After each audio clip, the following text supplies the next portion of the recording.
Namaskaram. Welcome to my channel, VPK Nutrition, Integrative Wellness with Pushpa. My name is Pushpa Soundarajan. I'm a registered dietitian, Ayurvedic practitioner, and a certified yoga instructor. Especially for those who are new to my channel, I just wanted to introduce myself. In my last episode, I talked about strength after 50, focusing more on the diet and increasing protein in our diet to build muscle. We talked about muscle loss, the role in inflammation, especially as we age, and how we need to strengthen our muscles in order to remain healthy. In today's episode, I wanted to talk more about strength building. We covered the diet aspects last time, so there is also other aspect, which is the lifestyle and the activities that we do for strength training. Again, building muscle is not just about eating the right food, but it is also about moving them in order to strengthen them. So in today's episode, I'm going to look at this from three different angles. One is the modern medicine perspective, or the cardiovascular exercises. We'll talk about strength training, and also we'll talk about Ayurvedic and yogic approaches to activities, exercise, and also yogasanas and breathing. And stay till the end, because I'm going to be sharing a practice that you can start right away for a few minutes a day to build your mental strength as well and give you more clarity to work towards a healthy lifestyle.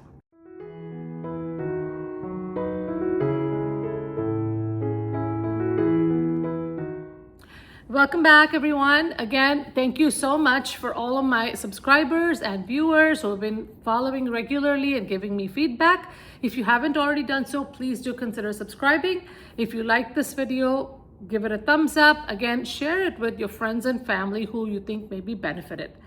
So let's get started with today's episode. First, let's look at the modern medicine approach, cardiovascular exercises. Current recommendation is about 150 minutes of moderate cardiovascular activity per week. Moderate exercise usually means an increase in heart rate and breathing, but you can still speak. This can be done in three different ways. The first way is doing 30 minutes per day for 5 days a week. Second option is doing 20 to 22 minutes a day, every day, of cardiovascular exercise. The third one is a little easier. It is called exercise snacking, which means you're basically breaking it up into smaller pieces, like 2 to 3 times a day. So you can either do 10 minutes 3 times a day, maybe before each meal, or you can do 15 minutes twice a day. Now, this actually has been shown to control blood pressure and blood sugar very effectively, maybe even better than doing a long bout every day. This also it helps to improve your circulation, your energy level, and also avoids sitting for too long a time. Some of the options that you can choose from are walking outdoors, treadmill if walking inside if the weather is not good, cycling, swimming, water exercises, which are much easier, especially if you're a little on the heavier side, dancing to tunes that you enjoy, elliptical exercise. Now, you can choose any of these things, whichever resonates with you, whichever makes you feel comfortable and enjoy. And again, vary your exercises so you break up the monotony. But the most important thing is stay consistent. Another thing that has been shown is that even a short walk after a meal can actually help you regulate your blood sugar very well. And this is something that even Ayurveda recommends. It always says that after you've eaten a meal, take at least 100 steps. And we're talking about gentle walking, not a rigorous exercise, because this helps you with your digestion and any feeling of heaviness or gas or bloating. So this is something you can start doing right away. Overall, the key is to keep moving. Avoid sitting for long periods of time. Even micro movements count as movement. So you're just doing work in the house. All of that is considered as activity also. It's better than sitting. The third thing is, again, always stand up, stretch, walk regularly during the day. Maybe every hour, try to stand up for a couple minutes, or even, stretch a little bit so you don't lock up a lot of tension in your joints. The second thing that we need to think about is strength training. Now, cardiovascular exercises help with the heart and endurance, whereas strength training helps us to build muscle and gain more strength. Now, the current recommendation is about 2 times a week of strength training exercises. They also recommend that you have at least like a 48-hour gap between those 2 days, so your muscles have time to recover from your workout. You can choose 2 days, maybe like a Monday and a Thursday, or Tuesday and Saturday. It really doesn't matter as long as it fits your schedule and you're able to do it consistently every week. This is something very important to build into your routine, especially if you're over 50 and you're losing muscle. Again, as always, before starting any such program, you want to make sure you check in with your doctor, make sure you're fit enough to do these things, and find a program that is suitable for your needs and your capacity. I am not a physical therapist or a trainer, so obviously I'm not making any specific recommendations, but at the same time, I also like to share some of the exercises that I have been doing. Again, I learned some of these from a physical therapist, my own physical therapist, as well as some videos online, and I will share the description. I'll share the link in the description if you're interested in checking it out. But let me just give you some of the examples that I have been following. Sitting down and standing up from a chair squats, wall push-ups, farmers carry usually using light weights or garbage bags. You basically carry these bags and just walk up and down for a few minutes. Step-ups on a low, stable step for balance and strengthening your legs. Resistance bands, light dumbbells according to your ability, body weight exercises. Now let's look at it from an Ayurvedic and a yogic perspective. Now, Ayurveda is always an individualized approach to anything.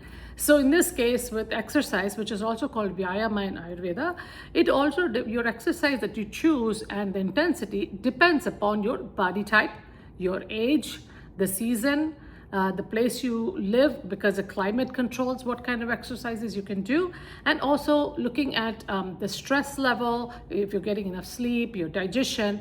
So many factors play into the kind of choices that you make. Now, Vyayama in Ayurveda says that if you have reached a 50% capacity of your exercise, you should stop. So what does that mean?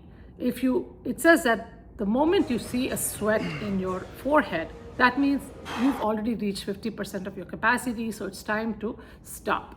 However, in the modern medicine, or rather modern world, we feel like only if I sweat a lot, that means I am actually doing a workout. Now again, at that moment, it might feel good because endorphins are being released. However, if you're going to feel tired later on, that means you're doing too much. So this is where you need to ask yourself, am I feeling energized after my exercise and feel good throughout the day? Or am I feeling exhausted later on in the day because I pushed myself too hard? So this is something, again, remember we talked about Prajnaparada before, using your inner intelligence to tell you what is right for you. So listen to that inner intelligence. Vyayama, or exercise, again, according to Ayurveda, should always be tailor-made for your body type or your imbalance or your doshas, Vata, Pitta and Kapha. Let's look at these one by one. Vata generally is very enthusiastic. They're always looking for different things to do. So they start with a lot of excitement, but consistency is the biggest problem for Vata. This is why it's important to choose something that is sustainable, that you can do on a long-term basis, which is helpful for the body. You don't want to pick up the newest fad and start to run with it, only to do it for a few days and then give it up, and then because saying it's not working, or then go on to the next one, and so on and so forth. So let us look at some exercises that will be good for Vata.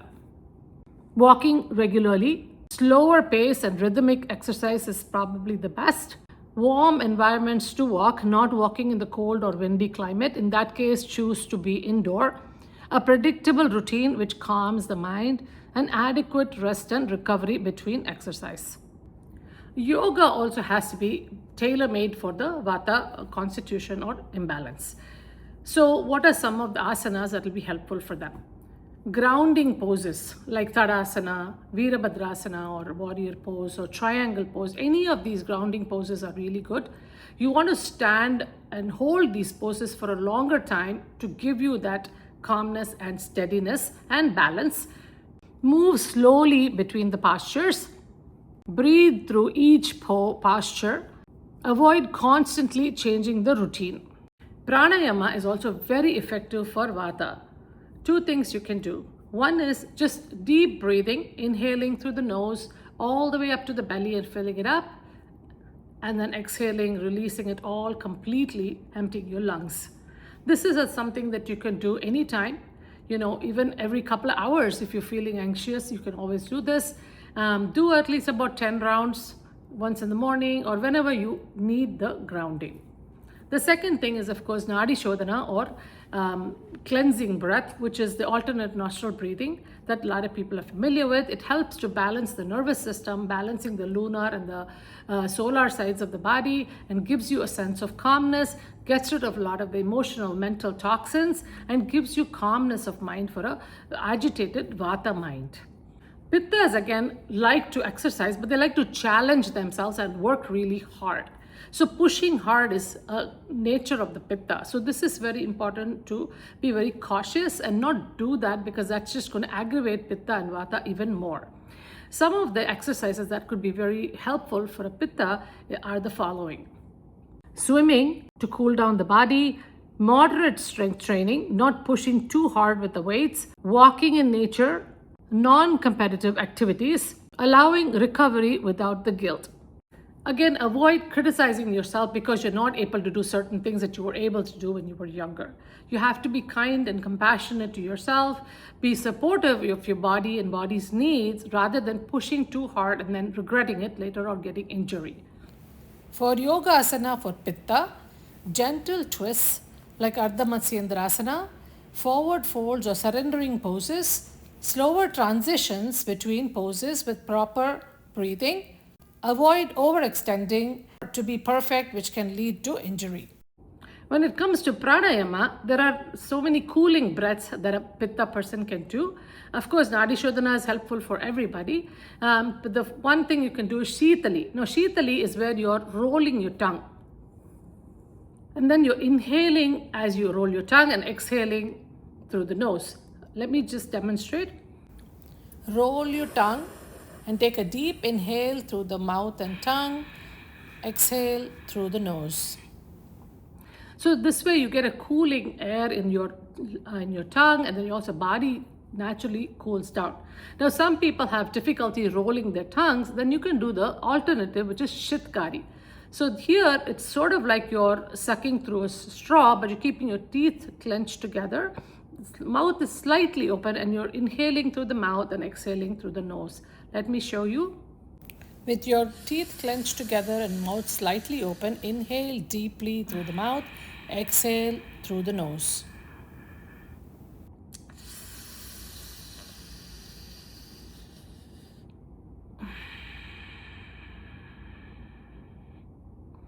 So anytime you feel heated up, especially if you're going through menopause, you know what I'm talking about.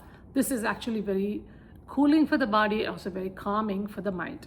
The third kind of breath is called Chandra Vedana, or inhaling through the left nostril and exhaling to the right, just like an alternate nostril, but each time you're only inhaling through the left, exhaling to the right. So you're increasing the moon energy, meaning cooling the body.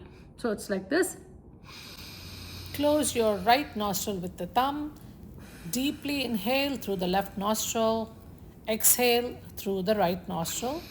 That is one cycle, and repeat it 10 times.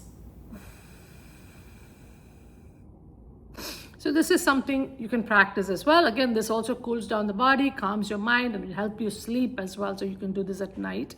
If you really want to fall asleep quickly, you can just do inhale left, exhale left, and so on. But again, that's a little bit more advanced. So stick to the easier things, which are not the least resistance for you. Kapha people actually probably are the most, the strongest people, would have the most endurance. They can pretty much do a lot of things because they're very solid. However, inertia is what keeps them from doing any activity at all.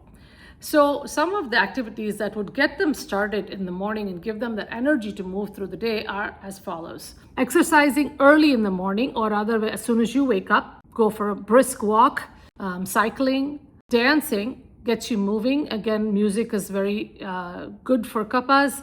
Dynamic movement, repeating the same thing over and over again, avoiding long periods of sitting, Morning movement is probably the most important for Kapha because they have that inertia to move. So once you start your activity first thing in the morning, you're more likely to have more energy to keep going throughout the day. When it comes to yoga, two things are very important for us. One is vinyasa flow. So that is basically a sequence of movements going from one to the other to the other. For example, Surya Namaskaram is a vinyasa flow. So if they can do vinyasa flow or Surya Namaskaram in the morning, you actually get energized. Again, the sun energy gives you a lot of energy to move throughout the day. And if you do the same Surya Namaskaram 3 times, in probably moderate pace for about 10 minutes, this can also double as a cardiovascular exercise. The second thing is they can also do dynamic stretches. So even any stretch, let's take a cat-cow stretch, do it about 5 or 6 times repeatedly, then that also becomes like a energizing asana for Kaphas. Helpful pranayama for Kapha is two different things you can do. One is Kapalabhati. Kapalabhati is just normal inhale and forced exhale. So here it's like a pumping action of the stomach, and I do have a video demonstrating this, so I will share the link in the description if you want to go check it out. So basically this is what it looks like.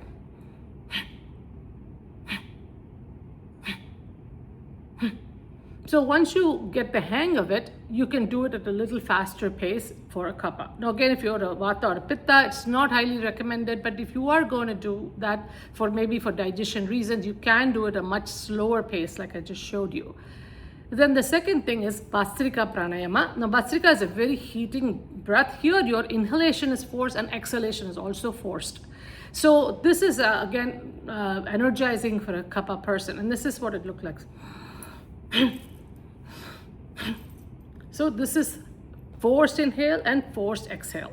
Again, all of these things are very helpful in so many different ways according to your body type, but you want to make sure you get a proper yoga instructor who can teach you the right way to do this. So if you've never done yoga or pranayama before, it's better to find somebody to teach you this rather than learning it online or from a YouTube coach, especially if it's just a video that you're watching and trying to follow along. So you need to have that interaction with the teacher so they can make corrections so you're doing it in the right way, effective way that is going to help your body, not harm you in any way. So anytime you do a yogasana practice, because you're using breath through the movements, you're supposed to feel energized after the yogic practice. You've stretched all your muscles, you've released all the tension, you've calmed down the mind, you should feel really good. Now, if you're not feeling that way, that means there is some problem with your practice, and maybe you're not doing the breathing right, or something is off. So definitely in those instances, I would highly recommend don't continue. Please find somebody who can help you correct some of the things that you're doing. And one more thing to consider is sleep and recovery. This is very important. So although we do all of these things, we also need to make sure that you do all the things that support your recovery. We've already covered diet and adding enough protein to your diet to build the muscle and stop muscle loss. The next thing is, of course, adequate amount of sleep and rest. So if your body is feeling tired some days, you want to take rest to recover the body before you keep going. So this is also an important part of good health. If you're having difficulty falling asleep, Chandra Vedana is definitely helpful, like I mentioned, but there's also one more breath called the Brahmari or the bee breath. Now, this is something that can be easily done at night time before you fall asleep. It actually calms your mind and helps you have a good night's sleep. So I just wanted to demonstrate that. So what you're basically going to do is kind of close this part of your ear here with your thumb, and then you're going to close your eyes and inhale, and as you exhale, you're going to hum like the bee.